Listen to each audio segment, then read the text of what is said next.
Okay, yeah. Well, Hi, everyone. Welcome back to round two of Dojo Live today. This is Tulio Sergusa. I'm broadcasting from Southern California. Today is Wednesday, March 10th, 2021. Welcome back. I am joined by Carlos Ponce in Cuernavaca, Mexico, and Kim Lantis in Hermosillo, Mexico. And Hey. of course, we do this for our guests, so we don't really matter. What matters is our guest. I'm just kidding, but it's great to have Rachel Yockey with us with Real Inc., who's joining us to talk about Yucky. something. It's yucky. Yuckey, yes. I'm going to call her Yucky. out of it because I know she's prudent enough not to. So try saying red leather, yellow leather very fast over and over. Thanks for joining us today, Rachel. We're going to talk about something really important, the role of transparency in a growing company. That's a big topic. Before we go in and dissect that and get into it and talk about it, let's get to know you a little bit. If you could please introduce yourself to the audience, tell us about you, and then we'll talk about your company as well. But please introduce yourself. Thanks, Rachel. Great. Thanks, guys, so much for having me. I'm honored to be here. My name is Rachel Yockey. I'm the VP of Experience at Real Inc. I am physically located in Indianapolis, Indiana. My career started pretty traditionally. I got an internship right out of college. I started working at CBRE, which is a commercial real estate firm. Cut my teeth there, was groomed by amazing mentors into a professional, spent 9 years there. Ultimately made the decision to make a big jump to tech. So I went from an existing well-oiled machine of an industry to something that was completely opposite and different. So jumped to the tech world and worked at Moby Wireless Management, which has since been acquired by Tango, and was helping IT teams manage mobile devices. And super fun, some fulfilling work, learned a lot of great lessons, learned tech, but ultimately my heart has always been in real estate. So Real Inc., the company that I am with, took their first round of funding back in 2016. They got some press. I remember the moment of sitting and reading the email and seeing that they got press and looking into it. Reached out to the CEO and said, I want to do this. I want to be on this team with you. And the rest is history. So marrying tech with real estate in my space has been just a career step of my life. I'm having the time of my life right now. I've been here for 4.5 years. And I always say that the time that you spend in tech, there's a multiplier effect, like dog years to human years. So it's been 4 years. I don't know. It's like probably 8 or 12 with the amount of times we've changed and grown. Just how fast I suddenly feel very ancient. So what are you then in dog years, Tulio? Like 102? I don't know. This September will mark 31 years, so I don't know what that is in dog years. I guess I'm in my grave by now. In dog years. Think about how amazing you look for that age. That is definitely true. I mean, I was talking to someone yesterday about the evolution of tech, how far we've come. It's pretty amazing to have lived it.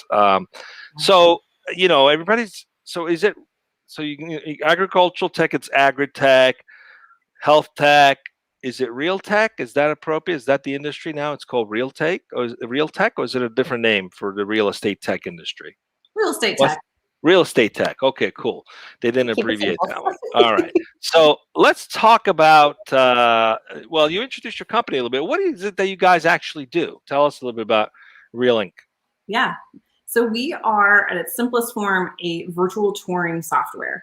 We focus primarily right now in the multifamily industry. So that means apartment properties managers and their leasing teams are using our application to make pre-recorded videos to share with their prospects and with their residents. And then they also use our technology for live video virtual touring as well. So we had a good foothold in the market pre-COVID, a lot of value and ROI that we were delivering for our teams. But when COVID hit and everything shut down, it forced the hand of the multifamily industry to figure out how to pivot really quickly. So we had an incredible year last year, have exploded. I've seen 11,000% growth of usage of our platform last year. And it's just been a true honor to serve the industry and be a help in a time of crisis. So primarily we focus on multifamily. We do student, senior living, corporate housing as well. Lots of dreams and ambitions for growth into other industries in the future as well. Yeah, it's amazing how some industries go into crisis and others just exponentially grow. Let's go right into the topic today. Kim, please introduce the topic. Let's dig in because I'm looking forward to having this chat. Sure, will do. Thank you, Tulio, and thank you for being here, Rachel. So the topic you chose today is the role of transparency in a growing company with clients, users, and ourselves. So it's a triangle there. You specifically want to talk about how to be transparent with clients, users, and ourselves, that triangle, by being real, being responsive, and building purposeful relationships. So I think my first question for you is, let's just talk about transparency. What does transparency mean in this context? And why did you choose to talk about this today? Yeah, so transparency is near and dear to my heart, possibly because I came from corporate America as a number on a very large law roster, and you don't get to be a part of decisions, and you don't get a seat at that table, and policies are handed to you to fulfill and deliver, and you don't ever get to ask why. And so when I had this opportunity to come to Real and have a seat at that table and to forge the way and build the culture for the team that was coming in behind us, it was very important to me to make sure everyone has a voice and everyone understands what we're doing so that we are on mission. We have a lot of young professionals that work for us, and we have some seasoned professionals as well, and everyone's voice is important no matter what. And so transparency plays into that, in that I will explain a decision that I'm making to someone that works on my team. They'll come to me and ask for a reason, and I usually start to explain why my wheels are spinning the way that they are, because I want them to understand how we operate as a company, how I operate as a leader, and so they can start to be mentored and groomed into that and grow into leadership as well. So it's really just about our culture as a company, and also my fulfillment of making sure I'm bringing up a level of leaders under me. I think that's really beautiful. It reminds me a lot of, like, what's coming to my mind is Brene Brown and her vulnerability. And like, if you come from a traditional, corporate setting into this, hey, let's be transparent, there's probably this like, like, are you sure? Like, can Is I this really a trick to get that? to know me? Is this a catch trick or something? Yeah. Right? People start thinking that because they're not used to that environment. Yeah. Go ahead, Yeah, Kim, I know you had a point. Yeah, and I think that's really beautiful. And of course, there's three components here that you were very intentional about specifying: the client, the user, and ourselves. Would you like to go into that in a bit more depth? Yeah, for sure. So we can start at the top with the client. And so when I say the client, I mean the corporate stakeholder. And so I think anybody who is in a tech company, you're working with a corporate stakeholder, and they're the buying decision, they're the strategic leader of why they're rolling your solution out. And so, there are a lot of times where we're trying to sell and they're like, yeah, we'll get back to you, we'll get back to you, we'll get back to you. And we want to lead in that partnership, in that conversation, and be real and be transparent with them so that it builds that relationship. And so when we come to the table and we're, trying to expand or renew a contract, that we hopefully will get that in return, which is, hey, like the budget's not there, we can't expand right now, but we're going to stick with what we have. Or we have all these projects coming, they are now delayed, and they can lay that timeline out with us. And so we just really believe in pouring into that relationship to make sure that we can have those real conversations. Now, how do you guys go about creating this space inside the organization? And what I mean by space is you do actually have to create a safe space for people to want to be transparent, because historically that has not been the norm in many companies, especially in corporate life, right? Those who have chosen to be transparent, sometimes it's been used against them. So people are very cautious. And for me, it really comes down to a matter of trust. You can't have transparency without trust, and you can't have trust without transparency. So how do you go about creating the space inside the organization so that that can flourish into taking care of the customers as well? What are you guys practicing to enable that? Yeah, I love this question. It starts with hiring. I just went through a big round of hiring myself, and I brought 2 new team members onto the client success team, which is where I serve. And we were just like, all cards on the table. This is our team. This is the personality. This is how we operate. This is what we do. And you don't have to be a perfect fit into that. That's not what we need. We don't need another version of this person. We have that person, but we want you to understand what you could potentially be walking into.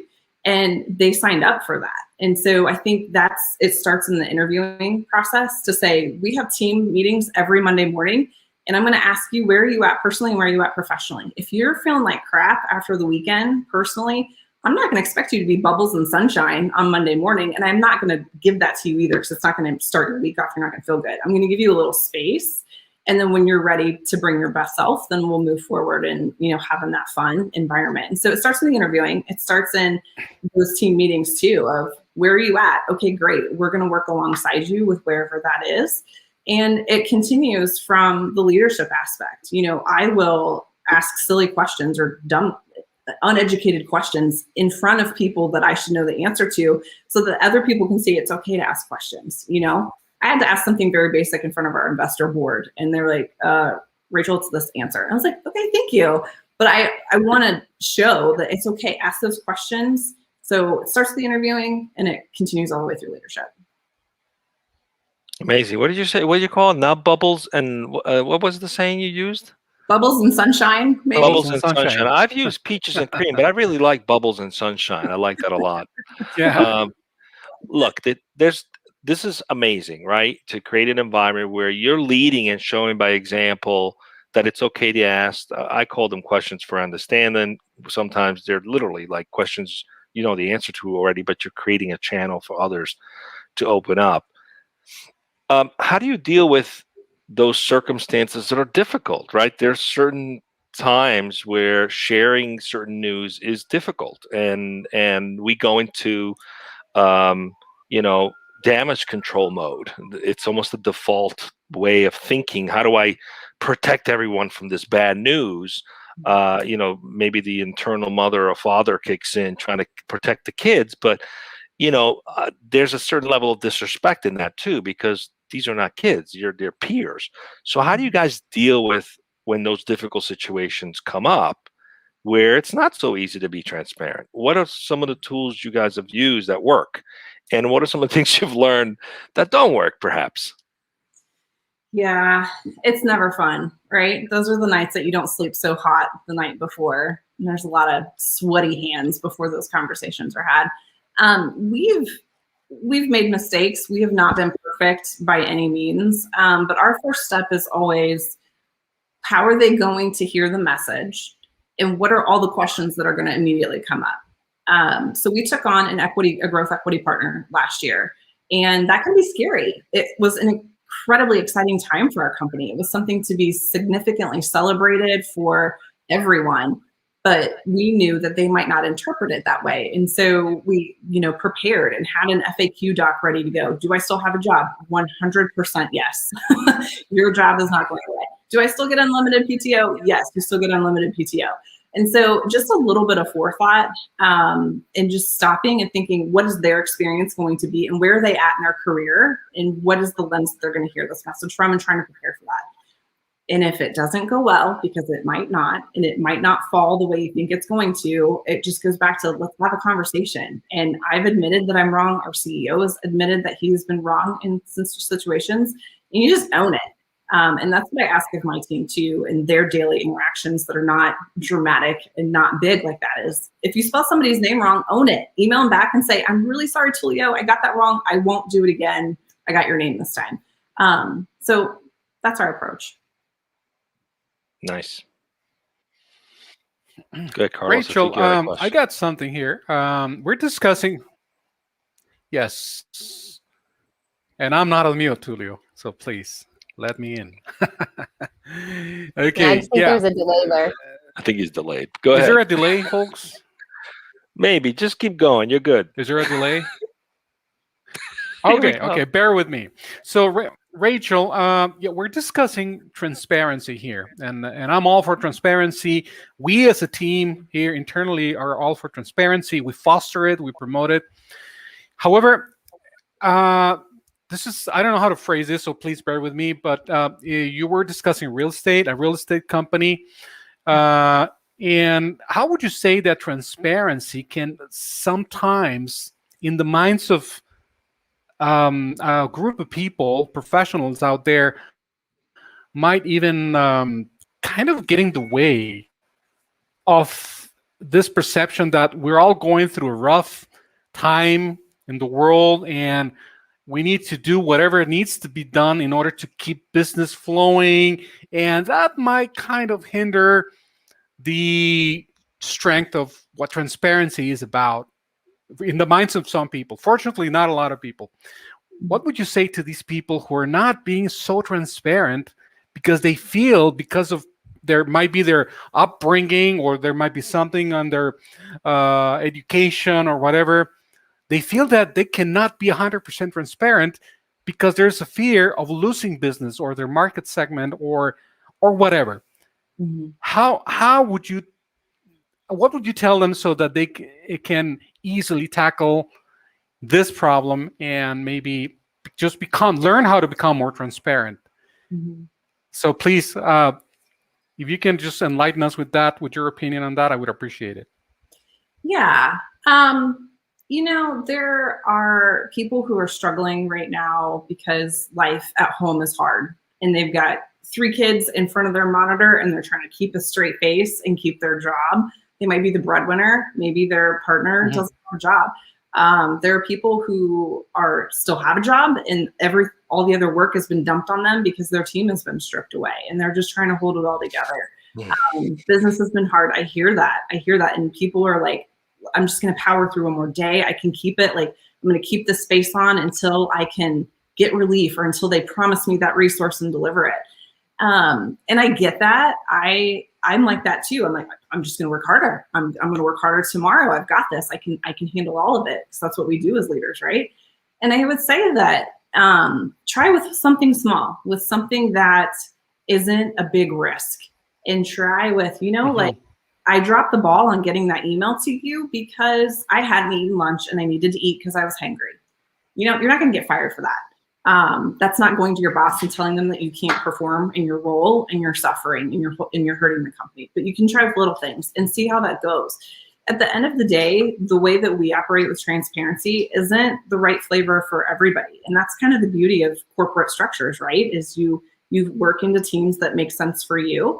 And that's why we get to celebrate each other's differences. So I'm not saying that you should walk in to work tomorrow and be like, I'm struggling, I'm failing, my home life is a wreck, and I can't do my job. Because your boss wants to hear the solution. I'm struggling, and here's my plan. Can you help? Is this on par with what the company's goals are? So that's how I would recommend that to somebody, is try something inconsequential. If that gets received well, then that helps you build that trust in your leadership and your support to get you moving in the right direction. Perfect. Yeah. It's a bit of a shame that structure even exists, don't you guys think? I mean, we're a little spoiled. Our culture is such where someone can actually come in and say, guys, I'm struggling, this is what's happening. And the answer is more like, okay, how can we help you? Not immediately start thinking about, maybe I should get rid of this person because they're not a team player or they're not pulling their weight, which kind of happens in those kind of more command and control types of work structures. We don't have that. We don't operate that way, which is amazing. So that allows for more transparency, even because we just don't have a boss to respond to. We're each other's boss, right? So in a more traditional structure, that is a wonderful advice, wonderful tip. But do you see perhaps an evolution that could happen where eventually, even the more traditional structures start to adapt a model that's a bit more about sharing authority and allowing for that transparency, true transparency, and not worrying about repercussions? Is that something the newer generation is embracing? I'm trying to see if there's light at the end of the tunnel where this will change, because the newer generation is like, we're not having it that way. What are you seeing as a startup? You're exposed to a lot more of that than an established company. Are you seeing a trend towards moving away from the fear of actually being completely transparent and saying, I'm struggling right now, help me out? What are you seeing? Thoughts? Yeah, I have always been an advocate for, I remember reading a book, it was Results Only Work Environment, several years ago. And it was the whole mentality of, I'm going to get my job done. And if that means that I took care of my clients and they have all of my deliverables are delivered, my metrics are met, I'm going to go catch a movie at 2 p.m. And that was an extremely radical thought, 5 years ago.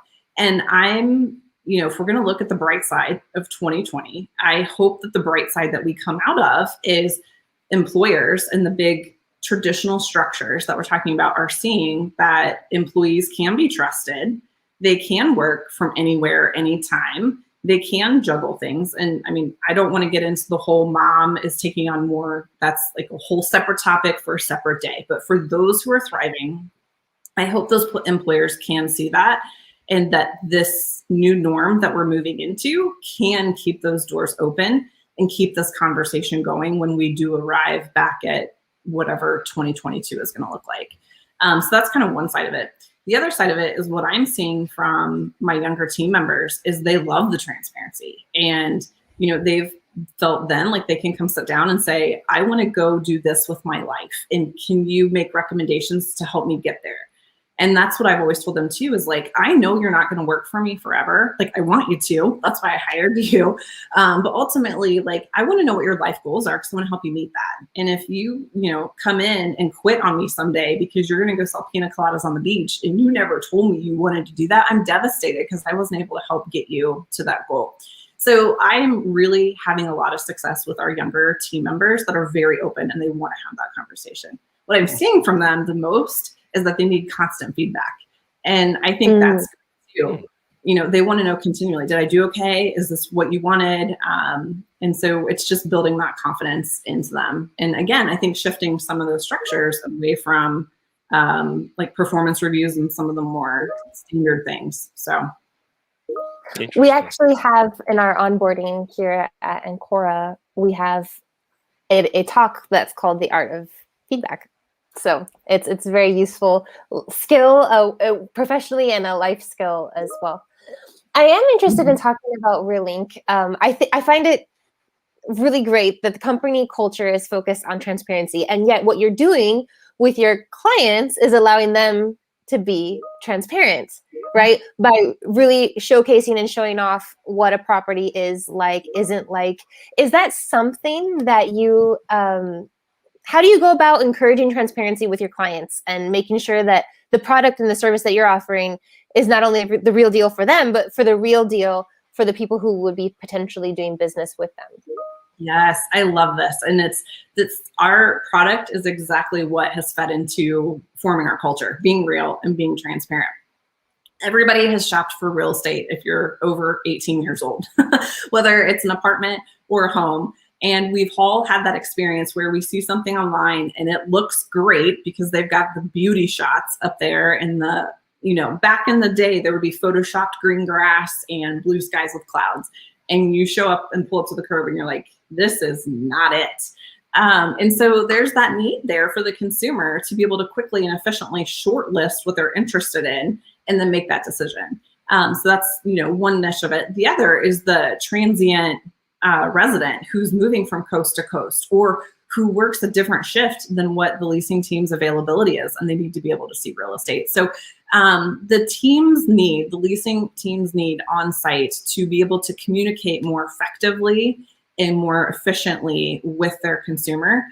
And also now with COVID has really just created this awesome opportunity for them to be able to deliver real video in real time when they need it.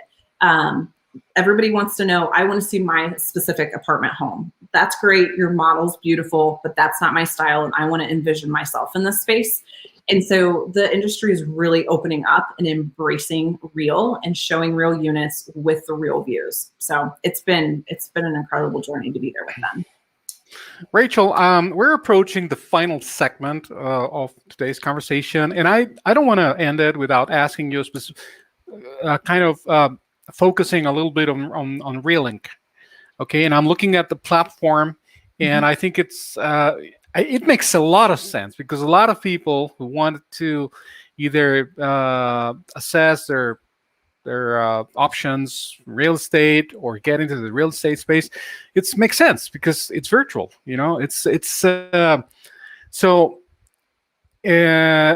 Visually, amazing. But the question that I have is, because this is I am assuming that this has how can I say this, grown big time over the last year for obvious reasons. We cannot all go around home shopping or whatever, so this is the way to go, like right now. Yeah. So what sort of technical challenges have you experienced in creating Relink or running Relink, or maybe other types of challenges like engineering or market segment? What sort of challenges have you faced over the last year that made Relink be what it is now? Yeah, I would say we had a live streaming provider who wasn't meeting our needs when the demand on our platform just exploded last year. And so that was, a moment in time where we had users who weren't really happy with the live streaming part of our product. And so we were able to pivot and we switched providers. We looked at all of them that are available, and we were able to do that transition. It was a big development cost for us, and it slowed down innovation. But ultimately, we knew we had to get our platform stable. So we made that switch in third quarter and did that. So that's kind of one piece of the product. With that switch also opened up more features that were available in our live streaming that helped us to differentiate a little bit more from the free alternatives that are out there that teams could be using. So that was probably the biggest one that we faced last year. And, it goes out and it's got a couple bugs, but we fixed them and we moved on. And I think every tech person that sits in the seat will tell you that they did that. So the other piece is basically based on live streaming. Isn't there any, let's say, AI or virtual reality component to it, or additions or augmented reality, or is it just live streaming? So we have two ways. We can do pre-recorded videos. So if you want to send a video link to someone, they can watch it on their own time, watch it over and over again. That's one option that they have. And then the other is the live streaming component. We can do live streaming where you're physically walking through the property, or we can do live streaming and play video for you in real time and have a dialogue about a video. So a few different options. Perfect. Thank you. Thank you, Rachel. That's okay. Guys, back to Rachel, you. we're coming up on time. I'd love to hear your feedback. With significant growth comes the challenge of scaling and keeping up, right? So what were some of the opportunities that you uncovered in scaling the business besides the improving the live streaming technology? Were there anything else that you discovered that you guys needed to kind of step up and prepare for? And if you could highlight any words of wisdom on how to effectively do that when you're, throwing a big curve for growth, which is a good thing, but it's always a challenge, right? So how did you guys handle that? Was there something in particular that really got you through it? That any principles you've applied, anything you'd like to share for those who might be trying to still figure out how to scale their growth would be great. Yeah. We pre-COVID were a team of 6, and we are now a team of 31 as of today. And so that much growth just in 8 months was insane. The analogy that I put around 2020 for Relink as a business is 2020 was an incredible party. And we've now woken up the next morning and we're trying to plan for the next big party. So these things worked, but now we need to scale, and what are we going to do? And so just they're the basic business level functions, IT solutions, HR systems, payroll, things like payroll is fine. I've been paid the whole time I've been here.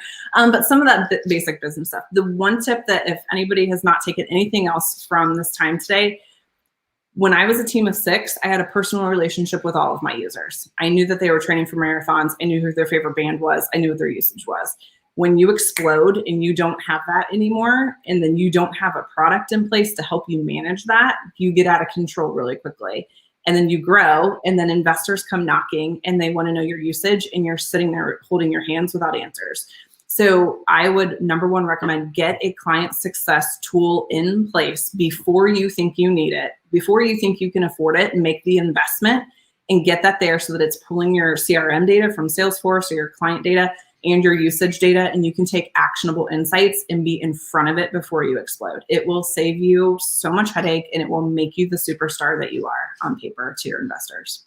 So awesome. So don't respond to the growth, anticipate it, get ahead of it. yeah. It's been great to have you, Rachel, as our guest. We'll have to keep tabs on you guys, see how you're coming along, maybe have you back a little bit later, tell us some use cases. Maybe you guys continue to evolve. Who knows? Augmented reality could be an interesting thing as well. We had a guess about that this morning. Thanks for joining us. We've got one more show this week, right, Carlos? One more Tomorrow, show indeed. who do we got coming up?